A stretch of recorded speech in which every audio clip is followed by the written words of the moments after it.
This is me! This is who I really am! Not Rosette, the fake celebrity. Look at the girl right in front of you! I'm sick of being some airhead cliche who chokes down everything she's fed and takes it all with a smile! Rosette? Who the hell is she? There's no such person in this world! I'm no one but myself! Come on, look at me!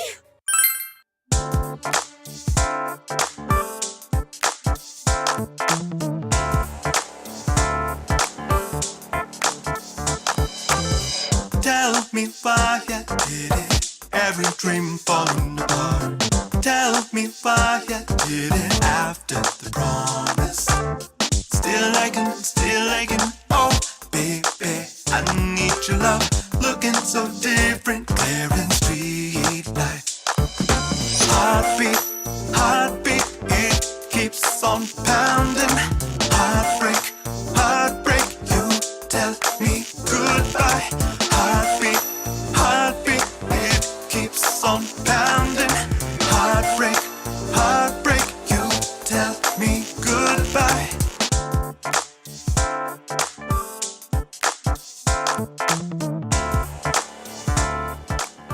What did you think of Risei's arc? Risei's arc was the first time that, and I can't believe this is true, that I ever became aware of the fact that maybe celebrities do actually have souls. Like, I mean, when I was... Really? Well, okay, no, that's a lie. I know that, that they're regular people as well, but it kind of really brought it home. I guess. It kind of really brought it home for me, that, I mean, you hear about, like, when Britney Spears went through her breakdown way back in the day where she shaved her head and started attacking a car with an umbrella. Like, right. You I shouldn't laugh. I mean, that's awful. Yeah. By the way, Britney's now, got a son who's like drawing Dragon Ball fan art, which is fucking great. I'll take that. When I say that, I'm not saying that I was completely ignorant of that fact, but rather it really hit home for me the fact that, they have such pressure on, and that people generally treat them as something they're not. Which is not, well, they are celebrities, but rather they tend to segregate them as two people, funnily enough. I really like Risei's arc. I appreciate that, she gained some agency for herself. She, finally had met the people who would treat her as a regular person. Like, for the most part, after you meet Risei, like, her celebrity status doesn't really come into play of how people treat her, with the minor exception of her using it to get them into a club escapade. Correct. That's the one time I can think of when that was a thing. But yeah, no, I really appreciate her arc, and just the fact that, sometimes you do want people to see you for who you really are, and see that, there are things beyond the superficial nature that might otherwise come across. I'm not necessarily just talking about looks, but how people speak as well. Mm-hmm. Like, Risei, when you first see her, is actually in an advert doing like a carbonated water. Soda. Yeah. And she's like, being all flirty, like, dancing around in swimsuit and all that. But then you actually meet her at the ramen shop, and she's just, at the tofu shop, and she's depressed, like, yeah, bit sour, and much more reserved. She's not constantly, extroverted and going all, manic pixie girl. There are shades to her. She mentioned how she was gloomy before, and so that's probably a little bit, slightly more her kind of default personality, especially after moving to back to Inoba after so long. I have to say, playing this one a second time, it read a lot better to me. The first time I played it, I was a little nonplussed about like what she meant when she would say there's no real me. Like, she said that a lot. Like, that was a real kind of breakthrough conclusion for her. And I just wanted to talk about that a second, because I think I hate becoming an armchair writer, but I do think that maybe that notion could have been elucidated a little bit better, because the way that I ended up kind of coming to terms with, okay, this is what I think she's saying. It doesn't exactly mean there's no real me. That seems very definitive. I think what she was trying to say was that there's no distinction between who she is as Rosette, an idol, and who she is as just a regular student. Now, that seems to contradict what you just said, because her personality is different on screen than it was off screen. But I think what she means is like that's all her. There's no part of it that is fake per se, because you can tell that she liked doing that work. Oh, she does, yeah. She enjoyed being Reset, and she enjoyed talking to people and helping people and performing as much as she enjoyed living in a small town, working in a tofu shop, and doing regular stuff. Like, it's all part of who she is. It's just kind of read to me like it's another way of accepting every part of who she is. And I think, like, her saying there's no real me, like, to me, when I first played the game, those words really muddied the waters. I think that the issue there is that initially, because people simply treat her as Reset and don't, like, once the show's wrapped up and, like, she says, all right, I want to go home, I just want to do something normal, like, they're like, fuck that, whatever. Be my dancing monkey kind of thing, I mean, when you go to watch a band, you're probably not there or not interested so much in hearing them talk after the fact, depending on who you go and see, of course. But you're probably not interested in, them as a person in their own personal life. So I think that her saying that initially is more the fact that she has just simply had so many people not care about who she is beyond that persona. It's because she knows that's something she puts on that, well, if people don't care, they must not see it, so therefore it doesn't exist. And I think that her saying that later on, I get where you're coming from. It does come across as a bit odd in that, there is no real me, but there is a me, so it comes across as kind of a self-contradiction.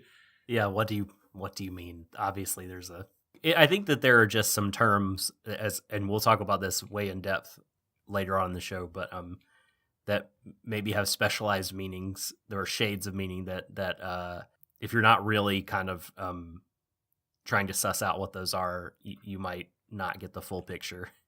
Maybe it's more the case that there being no real me is more that perhaps it's not something that can be so easily defined as just something as simple as a real me. Maybe she's saying that, there's a lot more to her than just one or two things. Yeah, that's kind of what I meant, like that there's not like multiple versions of herself. Yeah. That she, it's all part of her. Yeah. And it's all just as valuable and real. It's a fluid thing. 1 minute she's Reset, 1 minute she's Risei. She switches back and forth with them. So neither of them are the one true default. Yes. Maybe that's what she meant. I don't know. That's what I settled on. And that's what helped make sense to me. But yeah, I know I was sort of perplexed by that. But I'm glad we came to the same conclusion. Because I do like her as a character. I like her not as much as some of the other characters. At times she felt a little needy. At times she felt a little pushy. And those things bothered me. Bothers a strong word. But like, yeah, it just didn't jive with me as well. She has a very strange, like, sudden romantic obsession with the protagonist, which is weird. You romance her normally, which is to say that you don't romance her until level 8+, but she's always like got the hots for you, and I don't get it. Like, I think it's meant to be comic relief. Yes. There's one final thing that is, I remember this because it just made me realize this feels contradictory, although maybe it is accurate, is that, you're walking her through the rain with an umbrella. She makes a comment like, oh, imagine you getting soaked and, like, and you could, like, fly, like, hey, I'd like to see it with you too. Something to that effect. I can't remember the specifics of it. Yeah, I know what you're saying. I did this. But she then responds like... She pulls back. And I'm like, okay, maybe I'm not going to pretend like, that's the right thing to say or that you can call her a hypocrite or anything. I don't know. Just seemed a bit odd. It was odd. As soon as you start playing along with the joke, you are bad. It's okay for her to, like, tease you, but don't actually take the bait. You can't flirt with her, but she can flirt with you. Yes, and so okay, this is a bit of a tangent, but I have always read and thought that the Lover's Arcana in these games are meant to be the sort of official or canon romance, or the default one. And I've been informed that it doesn't say that in any of the guidebooks or whatever, but guess what? Take a Logic 101 class and you'll find out that the absence of evidence is not itself evidence. Mm-hmm. Unless you find a straight up contradiction from people that made the games, then, whatever. In that sense, like, some of the dialogue she has makes more sense because it, like, assumes you'll be choosing her as a romance option. There was a point in my latest playthrough when I hadn't even started her social link. Like, we were at level 0, and they were talking about the beauty contest, the swimsuit competition in particular. Mm-hmm. And she says, like, you can make a choice about being cool with it. And she said, oh, like, I thought you'd be the jealous type. I'm surprised that you're willing to, like, let me show off my body in front of other guys. And that line makes absolutely zero fucking sense unless you're together. Yeah. 0 sense. So there's little things like that I feel are victims of the non-linearity. Yeah. Regards to your lover's theory, I think that I know for a fact that in the manga adaptation of Persona 4, Rise is the canonical girlfriend of you in the manga. Mm-hmm. The manga has some strange, weird, odd things, though. I think perhaps the personas may potentially talk in that, which is... I didn't know there was a manga. Holy shit. This fucking franchise has been adapted to so many things. I'm genuinely surprised it's not in Zoetrope form. When are we gonna get the fucking Thunderbolt Fantasy style wuxia, like, warrior puppet play? Well, there has been Persona 4. There has been a stage play of Persona. There has been yes, I knew there was a musical. Oh god. This is the thing as well about, like, romance not having the greatest effects on the story as it should do, or not being used fully, like I mentioned before, with the non-investigation team members.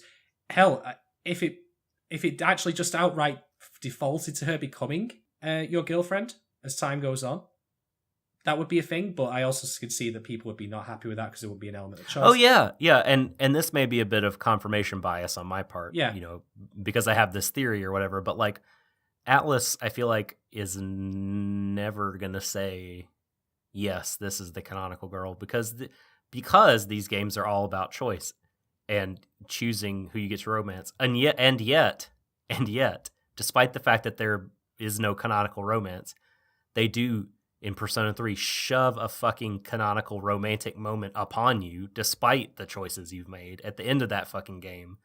God damn it, that fucking bullshit. On a related matter with P3, there is an extra scene that happens with Yukari that doesn't happen with any of the other girls on Christmas. So I can see there's silly credence for your theory there.